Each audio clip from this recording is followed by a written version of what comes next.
बंगाल के नतीजों को लेकर क्यूरियोसिटी जो है वो बढ़ती जा रही है। लोग अभी से ही कयास लगाए रहे हैं कि बंगाल में क्या होगा। और सोचिए कि ममता बनर्जी एक तरफ अकेले मोर्चा खोले हुई हैं, बीजेपी के पास संसाधन है, दर्जनों राज्य में सरकार है, केंद्र में सरकार है, उनके पास विधायक है, एमपी है। उसके बाद चुनाव आयोग भी सरकार के प्रति बहुत सख्त रहा। 400 अधिकारियों का ट्रांसफर हुआ, 90 लाख लोगों के वोट काटे गए। क्या इसके बावजूद भी कहीं कोई कंफ्यूजन है? जानकार बता रहे हैं कि बीजेपी का कोई भी बड़ा नेता अभी खुलकर नहीं कह रहा है कि हम जीत रहे हैं, मतलब कोई कॉन्फिडेंट नहीं है। यहां तक कि आज कई जगह दोबारा वोटिंग भी हुई है, मतदान भी हुआ है। तो बंगाल चुनाव में क्या होगा वो मैं आपको समझने की कोशिश करूंगा, हम लोग समझेंगे। आप अगर बंगाल से हमारे साथ जुड़े हैं तो आप हमें बिल्कुल बता सकते हैं, लेकिन उसके पहले कुछ खबरें मैं चाहता हूं कि आपको बताऊं जो बहुत जरूरी है। सोचिए, स्मार्ट मीटर को लेकर जो है वो बीजेपी की मुश्किलें जो है वो बढ़ती जा रही है। यूपी में स्मार्ट मीटर को लेकर जो है वो लगातार धरना प्रदर्शन चल रहा है। तस्वीरें तमाम मैं आपको दिखाने की कोशिश करूंगा कि किस तरह से महिलाएं जो है वो प्रदर्शन कर रही हैं। तो स्मार्ट मीटर जो है वो बड़ा गोरख धंधा बन गया और यूपी में हर शहर में महिलाएं उसको लेकर रैली कर रही हैं, प्रदर्शन कर रही हैं। और योगी आदित्यनाथ की सरकार की ये मुश्किलें बढ़ सकती है क्योंकि ये आम आदमी का मसला है। वैसे ही जो छोटे सिलेंडर की कीमत बढ़ी है, एलपीजी, तो ये सब सरकार मैनेज कर रही है मीडिया के जरिए। ये सब खबरें भले टीवी अखबार में ना आए, लेकिन जब लोगों के जेब को हिट करेगा ना तो आप पर असर पड़ेगा। बहुत सारे लोग सोचते हैं, अभी मैं अभिज्ञान को सुन रहा था, विज्ञान प्रकाश की, बहुत सारे लोग कह रहे हैं कि जो पत्रकार खबरें दिखाएगा, न्यूट्रल होगा, जो सरकार से सवाल पूछेगा, उसकी मुश्किलें बढ़ जाएंगी। अभिज्ञान ने एक अच्छी बात कही, तर्का, कि आप देखिए ना कि बीजेपी को वोट देने वाले कितने लोग हैं और विरोध में कितने लोग हैं, और क्या हर आदमी बीजेपी का कार्य करता है? तो क्या वो खबरें नहीं देखता है? इसका मतलब ये आप नहीं कह सकते हैं कि सब कुछ बीजेपी के पास है या सरकार से सब डर रहे हैं। एक बड़ा तबका है, 40-45% वोट बीजेपी को मान भी लिए कि आता है, तो भी तो मतलब 50-55% लोग हैं, 50% जो बीजेपी को पसंद नहीं करते हैं, तो वो तो खबरें देखते होंगे। तो ऐसा नहीं है, ये एक अच्छी बात थी जो मैंने सोचा आपसे बता दूं। तो कुछ बड़ी खबरें जो सरकार के दबाव में या जो भी मर्जी हो टीवी अखबार नहीं दिखाते, मैं चाहता हूं कि वो मैं आपको बताऊं। विधायक ने मुझे इतने थप्पड़ मारे कि आंख में ही खून जम गए। ईएन बैरवा, एक बार पहले भी एक शेड्यूल कास्ट ईएन के साथ मारपीट हुई थी। फिर से राजस्थान में एक बहुजन समाज के ईएन के साथ मारपीट हुई है, ईएन बैरवा साहब के साथ। गंगानगर में विधायक की जन सेवा मॉडल देखिए, काम नहीं तो सीधे दलित अधिकारी से मारपीट। राजस्थान में पर्ची सरकार। तो ये इस तरह की जो गुंडागर्दी है, तमाम जो शोषित वंचित समाज के अधिकारी हैं उनके साथ जो मारपीट होती है, देखिए तस्वीरें तमाम जो है सोशल मीडिया पर वायरल है। और मेरी कोशिश होती है कि ऐसी तमाम बड़ी खबरें आपको दिखाई जाए। तो ये बड़ी खबर है, ये टीवी अखबार आपको नहीं दिखाएगा। और ये तमाम खबरें देखिए, ये खबरें देखिए, ये लखनऊ के बाबा साहब अम्बेडकर यूनिवर्सिटी की खबरें हैं। मैं चाहता हूं कि चुनाव पर मैं आऊंगा, लेकिन ये सब तस्वीरें देखिए। यहाँ की छात्राओं का आरोप है कि हमारे खाने में कीड़े निकल रहे हैं, हमें साफ पानी नहीं देते, हमें लाइब्रेरी तक एक्सेस नहीं देते, 8 बजते ही हमको हॉस्टल में बंद कर देते हैं। तो ये सारे आरोप जो है वो लग रहे हैं। ये सबसे बड़ी खबर है जो सोशल मीडिया पर वायरल है। और ये वो खबरें हैं। बाड़मेर में देखिए, संक्रमित पानी पीने से सरकारी स्कूलों की बच्चों की तबीयत बिगड़ी है। तो ये सारी खबरें हैं जो कल तक सरकार से सवाल पूछे जाते थे, लेकिन जैसे ही जिन जिन राज्यों में बीजेपी की सरकार है वहां सवाल नहीं पूछे जाते हैं, क्योंकि टीवी अखबार को उसके लिए वक्त नहीं है। तस्वीर देखिए, ये वो तस्वीर है जो गैस सिलेंडर जो महंगे हुए हैं, तो व्यापारी वर्ग भी, दुकानदार भी नाराज हो रहे हैं, खासकर होटल रेस्टोरेंट के जो कारोबारी हैं। और गैस सिलेंडर के बढ़े दाम को लेकर पाली राजस्थान में लोगों ने अर्थी निकाल दी है। ये देखिए,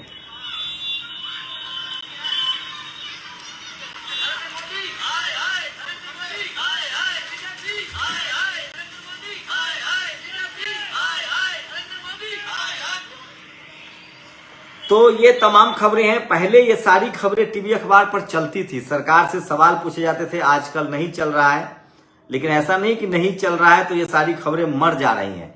ये सारी खबरें एक्स पर चल रही है। और ये देखिए, ये वो बड़ी खबर है। ये स्मार्ट मीटर है जो यूपी में लगाए गए थे। लोगों का कहना है कि घर बंद रहे या बिजली का इस्तेमाल ना करे तो भी जो है ये बिल आता है।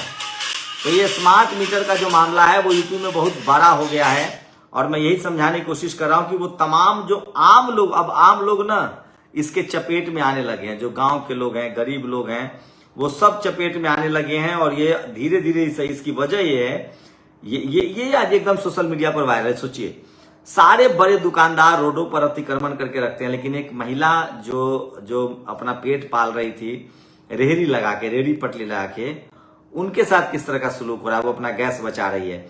ये आज सोशल मीडिया पर सबसे ज्यादा वायरल है। ये देखिए ये शख्स क्या कह रहे हैं। आज भी पतलून में खड़ा हूँ, बच्चों को पेट भरूं, उन्हें पढ़ाऊं लिखाऊं। क्या नाम भैया आपका?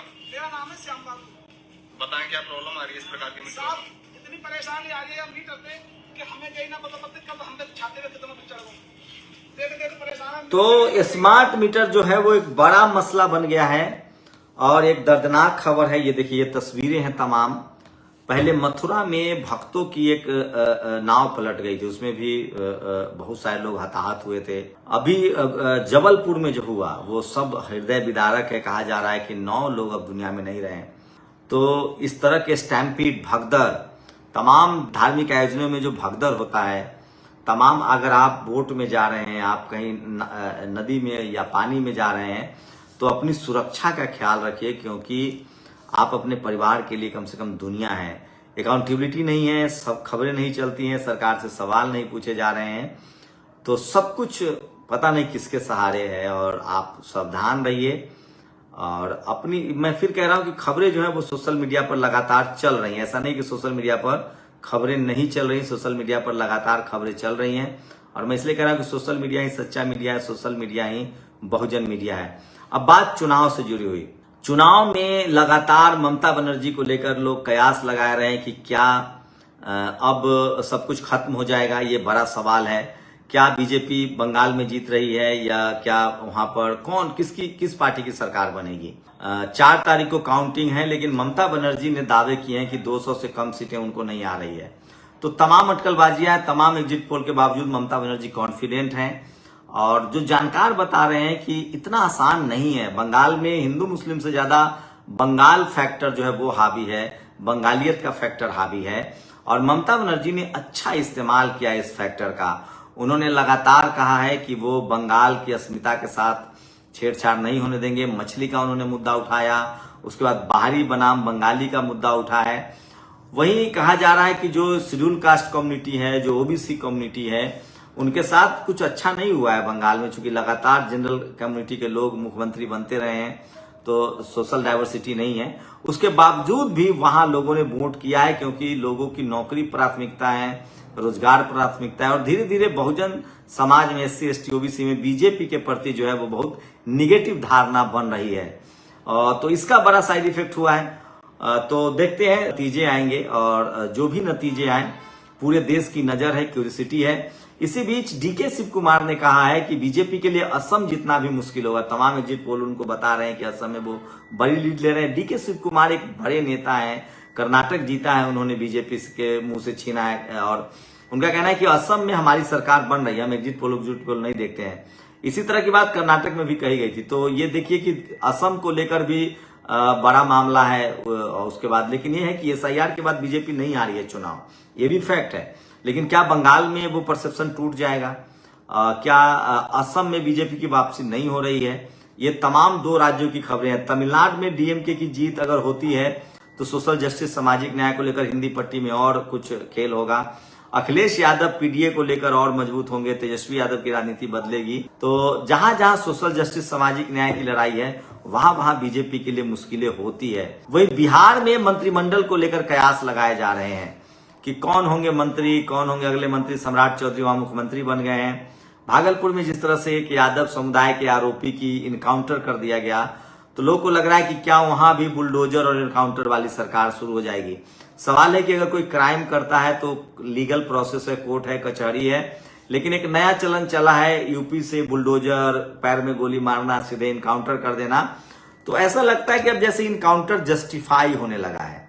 अब सोचिए, क्या इनकाउंटर जाति देख के हो रहे हैं? ये बड़ा सवाल है। हाल में देखा गया था कि बहुत सारे यूपी में SC ST OBC के इनकाउंटर हुए थे, मुस्लिम समाज के लोग के इनकाउंटर हुए हैं। तो अगर क्या ये इनकाउंटर जो है उसको वैलिडिटी मिल रही है? क्या अब इनकाउंटर ही इस देश में सजा का प्रावधान होगा कि जिस पर आरोप लगा उसकी आप हत्या कर दीजिए, गोली मार दीजिए? ये बड़ा, मैं ये नहीं कह रहा हूं कि मैं किसी के हत्यारे को जस्टिफाई नहीं कर रहा हूं, लेकिन मैं कह रहा हूं कि अगर इस तरह के ट्रेंड सेटिंग होंगे तो जो वीकर सेक्शन के लोग हैं वो मुश्किल में फंसेंगे, क्योंकि सबको पता है कि जिसके पास इस देश में पैसा है, पावर है, जिसके पास कल्चरल हेजेमनी है, कास्ट का प्राइड है, या कास्ट सिस्टम इस देश में जाति प्रधान देश है, तो आम लोगों को मुश्किल हो जाएगी न्याय मिलना। तो क्या आप इससे सहमत हैं कि अगर कोई आरोपी है तो उसको गोली मार दी जाए? ये बड़ा सवाल है। तो फिर कोर्ट कचहरी की क्या जरूरत रहेगी? तो एक नया चलन शुरू हुआ है और ये बिहार में भी हुआ है। उसको लेकर लोग सवाल पूछ रहे हैं कि क्या बिहार में अब जो भी आरोपी होगा, चाहे हत्या का आरोपी हो या रेप का आरोपी हो, उसको गोली मार दी जाएगी, या किसी भी तरह का आरोपी हो। इसको लेकर इलाहाबाद हाई कोर्ट ने भी कुछ कहा था कि पुलिस प्रेशर बना रही है, पैर में गोली मारने का खेल भी शुरू हुआ था। तो ये तमाम सवाल है। मैं फिर कह रहा हूं कि दुनिया भर में जिन देशों में क्राइम कंट्रोल हुआ है, जेलें खत्म हुई है, वहां का तरीका गोली मारने के बनिस्बत उनको सुधारने पर रहा है। तो आप लोग की क्या राय है? क्या ये जो नया एक अभी सोचिए एनकाउंटर को लेकर कुछ एनकाउंटर्स में पुलिस वाले दोषी भी पाए गए हैं। तो ये अभी एक यूपी में भी एनकाउंटर हुआ है जिसमें कहा जा रहा है कि एक शख्स था जिसने 3 दोस्तों को गोली मार दिया क्योंकि उन्होंने उसके चेहरे पर क्रीम लगा दिया था, मतलब केक लगा दिया था। बाद में पुलिस ने उसको इनकाउंटर कर दिया। उसके परिवार वालों का कहना है कि उसका कोई हिस्ट्री नहीं था, तो इसकी जांच होनी चाहिए थी, उसे मौका मिलना चाहिए था। तो ये एक इनकाउंटर का ट्रेंड चल रहा है। तो क्या आप इनकाउंटर से सहमत हैं? आप लोग अपनी राय जरूर दीजिए। और अगर इनकाउंटर की परंपरा को फिर से उसी को अगर सजा मान लिया जाए तो फिर कोर्ट कचहरी की मुश्किल हो जाएगी। फिर जज साहब लोगों की जरूरत नहीं रहेगी, कोर्ट की जरूरत नहीं रहेगी, सिर्फ सब कोर्ट कचहरी सब जो है वो पुलिस तय करेगी। आप लोग की क्या राय है?